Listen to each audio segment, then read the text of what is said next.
2026년 금융위기 경고, 38조 달러 시한폭탄, 한국어 번역. 이 글을 번역하며 나는 20여 년 전 생생한 꿈이 생각났습니다. 바닷가 기슭에 앉아 바다를 바라보는데 물고기가 얼마나 파닥거리며 활발한지, 어떤 물고기는 뛰어오르며 마치 날 잡아봐라 하듯이 펄떡거렸습니다.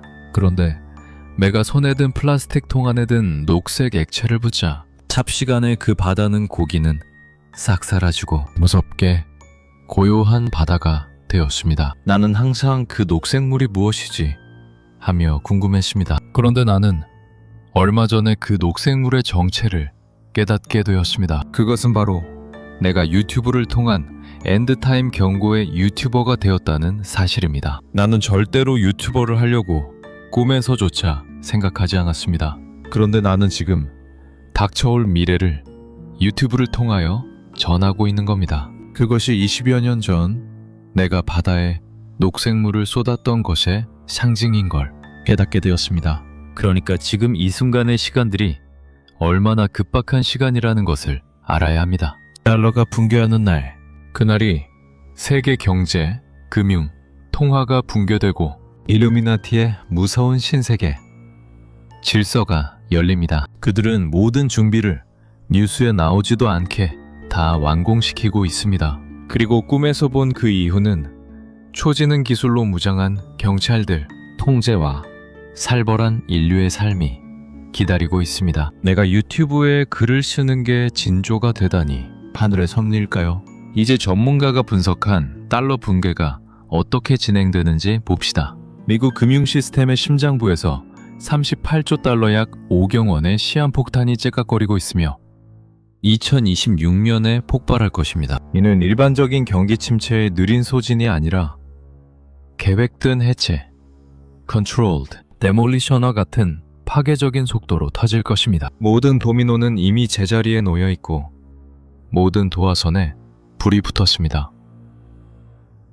첫 번째 도미노가 쓰러지면 연쇄 반응은 막을 수 없을 것입니다. 지금 이 순간에도 5천억 달러 이상의 기업 부채가 리파이낸싱, 차환 마감 기한을 향해 질주하고 있습니다. 팬데믹 호황기 동안 3% 금리로 돈을 빌렸던 기업들은 대출 만기가 도래하면 9%의 금리에 직면하게 될 것입니다.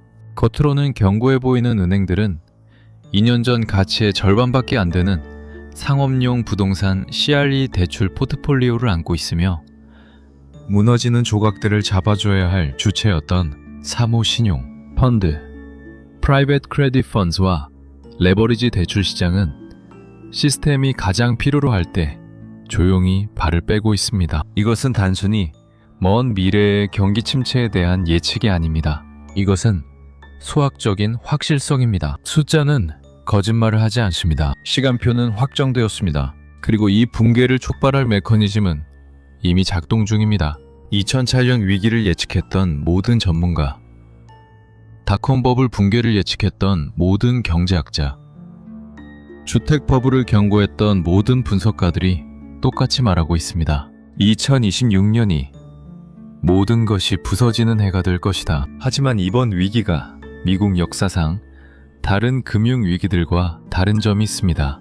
이번에는 정부가 우리를 구할 수 없습니다. 연준 페드의 탄약은 소진되었고 재무부의 대차 대조표는 한계에 도달했으며 제2차 세계대전 이후 모든 위기를 뒷받침해온 미국, 경제력의 근간인 채권 시장이 감당할 수 없는 부채의 무게로 인해 곧 균열이 갈 것입니다. 이 도미노 효과가 어떻게 단계별로, 월별로, 기관별로 전개될지 정확히 보여드리겠습니다. 패턴을 보고 메커니즘을 이해하는 순간 우리는 금융위기에 접근하고 있는 것이 아니라 이미 그 안에 들어와 있다는 것을 깨닫게 될 것입니다. 도미노는 쓰러지기 시작했습니다. 대부분의 사람들은 아직 알아차리지 못했을 뿐입니다. 1단계 도미노 리파이낸싱 장벽 The Refinancing Wall.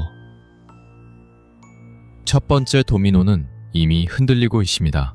그것은 리파이낸싱 장벽 The Refinancing Wall이라 불리며 화물 열차처럼 미국 신용시장을 향해 다가오고 있습니다.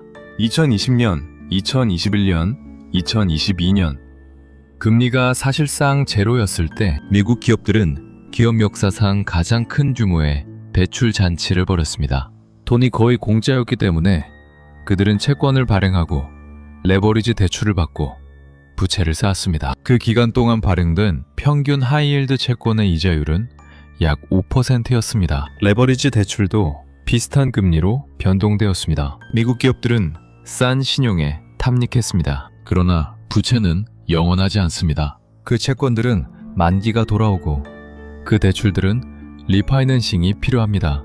그리고 2026년에 5천억 달러 이상의 부채가 한꺼번에 만기에 도달합니다. 5%로 빌렸던 기업들은 8%, 9%, 어쩌면 10%의 리파이낸싱 비용에 직면하게 될 것입니다. 이것은 단순한 증가가 아니라 미국 비즈니스 경제학의 근본적인 변화입니다. 5% 금리에서는 부채를 편안하게 감당할 수 있었던 회사가 10%에서는 파산할 수 있습니다. 물론 일부 강한 기업들은 자본을 조달하거나 비용을 절감하여 살아남을 것입니다. 하지만 한계 기업, marginal companies, 값싼 부채를 이용해 근본적인 문제를 덮었던 기업들은 실패할 것입니다. 그리고 그들이 실패할 때 그들의 대출 기관도 함께 끌고 내려갈 것입니다.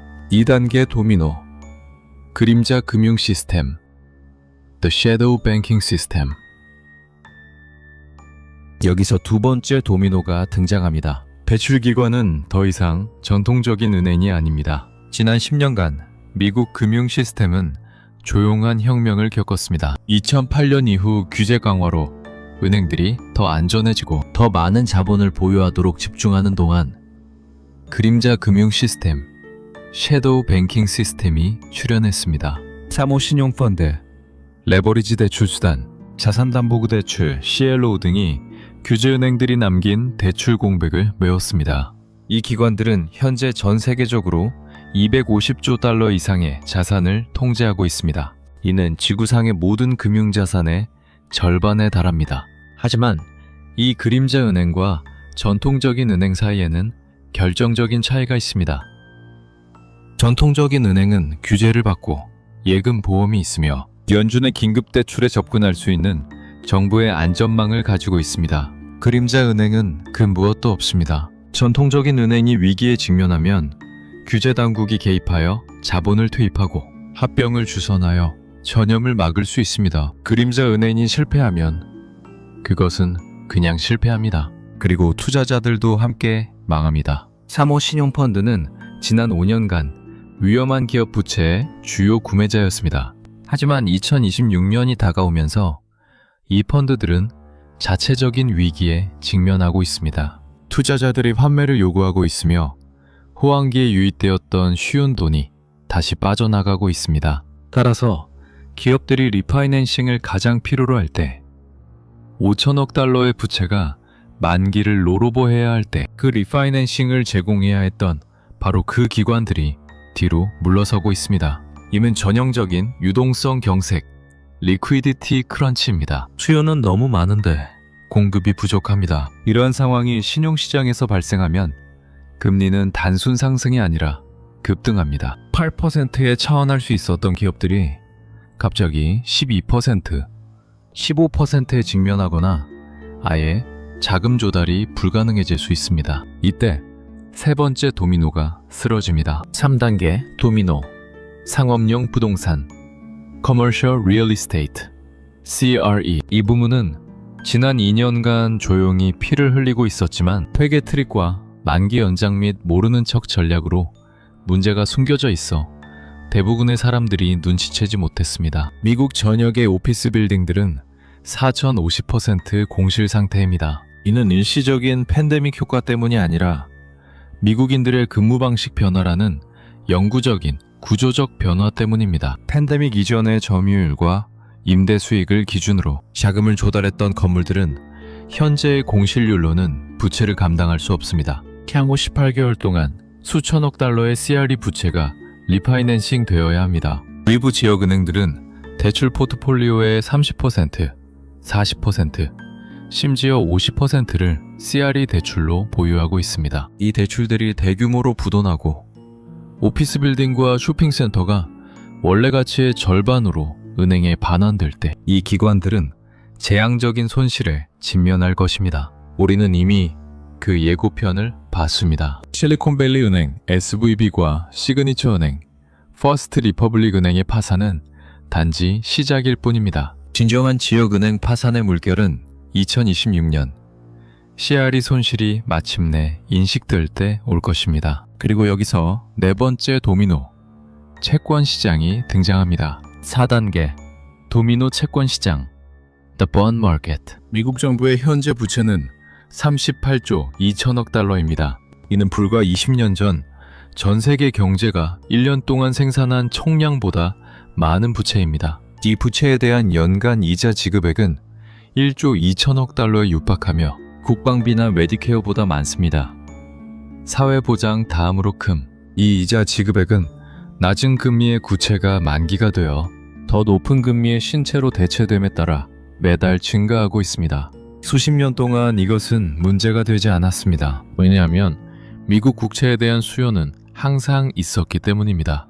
하지만 이제 그 전제가 시험대에 오를 것입니다. 신용 위기가 닥치고 기업들이 부도나고 은행들이 파산하고 CRE가 붕괴할 때 투자자들은 미국 국채를 보유하기 위해 더 높은 수익률을 요구할 것입니다. 미국 정부가 채무 불이행 디폴트를 할 것이기 때문이 아니라 그 부채가 표시된 통화달러의 가치가 하락할 것이기 때문입니다. 정부는 기존 부채의 이자를 갚기 위해 돈을 빌려야 하는 상황, 즉 부채의 소용돌이, 데스파이럴에 빠질 수 있습니다. 그리고 2008년과는 달리 정부가 재정적 여력이 있었고 연준이 금리를 인하할 여지가 있었던 것과 달리 이번에는 전통적인 위기 대응 도구가 작동하지 않을 것입니다. 5단계 도미노 보험 산업 The Insurance Industry. 보험 산업은 다섯 번째 도미노이며 잠재적으로 가장 위험한 분야입니다. 생명보험사, 손해보험사, 재보험사들은 모두 저금리 환경에서 수익을 얻기 위해 노력해왔습니다. 전통적인 채권에서 충분한 수익을 창출할 수 없게 되자 그들은 상업용 부동산, 레버리지 대출, 사모신용 등 점점 더 위험한 자산에 투자했습니다. AIG가 2008년 파생상품 노출로 글로벌 금융 시스템을 거의 붕괴시켰던 것처럼 오늘날 전체 보험 부문이 수백 개의 회사를 통해 유사한 위험한 베팅을 하고 있습니다. CRE 부도, 기업 신용 폭발, CLO 가치 하락이 발생하면 보험회사들은 투자 포트폴리오에서 막대한 손실에 직면하게 됩니다. 은행과 달리 보험회사는 부채, policy, 보험금 지급 의무를 가지고 있습니다. 투자 포트폴리오 가치가 20%만 손실되어도 지급 불능, 위기, 솔번시 크라이시스에 직면할 수 있습니다. 이는 전통적인 뱅크런 사태가 은행이라고 생각하지 않는 기관에서 발생하는 것과 같습니다. 이 회사들이 연쇄적으로 실패하면 그들의 거래 상대방, 카운터파티스를 함께 끌고 내려가 시스템 전반의 위험을 증폭시킬 것입니다. 6단계 도미노, 연준의 대차 대조표 Federal Reserve Balance Sheet. 이는 이번 위기를 이전과는 다르게 만드는 여섯 번째 도미노입니다. 2004년 이후 연준은 미국 금융 시스템의 최후의 구매자였습니다. 연준의 대차 대조표는 2008년 위기 이전 9천억 달러에서 팬데믹 정점에는 거의 9조 달러까지 10배 증가했습니다. 2026년 위기가 닥치면 연준은 불가능한 선택에 직면합니다. 더 많은 돈을 찍어내어 기관들을 구제할 경우 통화 위기가 촉발되어 달러에 대한 신뢰가 상실됩니다. 기관들이 망하도록 방치할 경우 신용이 수축되고 자산 가격이 폭락하여 디플레이션 붕괴가 발생합니다. 어떤 길을 택하든 경제적 재앙으로 이어집니다. 여기에 국제적 차원이 더해집니다. 달러의 구매력이 약화되고 미국 통화 정책에 대한 신뢰가 무너지면 그 효과는 전 세계 모든 경제에 파급됩니다. 중국, 러시아 등은 달러 의존도를 줄여왔으며 위기 발생 시 미국의 약점을 이용하여 글로벌 통화 시스템을 재편하려 할 것입니다. 미국 경제 패권은 몇 달 안에 끝날 수 있습니다. 결론, 피할 수 없는 결말, inevitable outcome. 이것은 더 이상 예측이 아닙니다. 수학적 추세의 논리적 결론입니다. 부채는 현실이며 리파이낸싱 수요도 현실이며 자산가치 악화도 현실이며 기관의 취약성도 현실입니다. 기업 부채, 그림자 금융, CRE, 국채, 보험사, 연준 정책 등 모든 것이 복잡하게 얽혀 있어 실타래 하나가 끊어지면 전체 구조가 풀릴 것입니다. 2008년에 몇 달이 걸렸던 일이 이제 몇 주 만에 발생할 수 있습니다. 2026년은 미국 금융 시스템이 심판을 받는 해가 될 것입니다. 당신은 다음에 올 일에 대비하고 있습니까? 구독 잊지 마세요.